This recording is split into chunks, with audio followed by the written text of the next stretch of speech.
Welcome to my channel Modern Tech Insights. Hey there, Fiverr enthusiasts. Welcome back to Modern Tech Insights, the place where we share the best tips and tricks to boost your freelancing career. If your Fiverr account has been temporarily disabled and you're not sure how to get it back up and running, you're in the right place. Today, we're going to walk you through the steps to enable your temporarily disabled Fiverr account. Let's get started. First, let's log into your Fiverr account. If you see a message saying your account has been temporarily disabled, don't panic.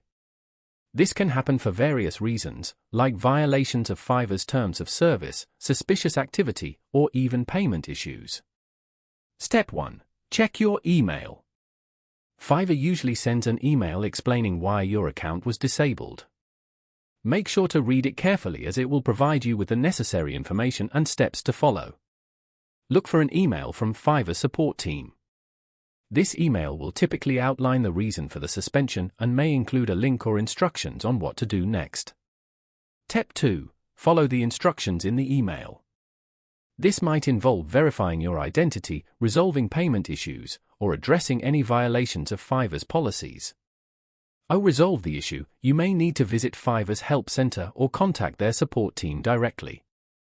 You can do this by clicking on the support link provided in the email or by navigating to the Help Center on Fiverr's website.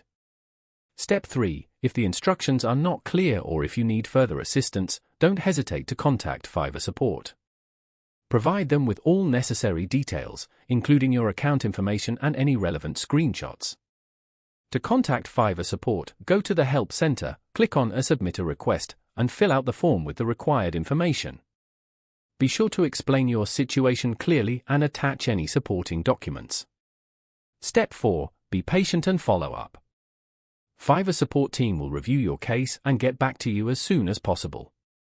In the meantime, make sure to follow up politely if you haven't heard back within a reasonable time frame. And that's it. By following these steps, you should be able to resolve the issue and get your Fiverr account re-enabled. If you found this video helpful, please give it a thumbs up, subscribe to our channel for more freelancing tips, and hit the notification bell so you never miss an update. See you next time, and happy freelancing!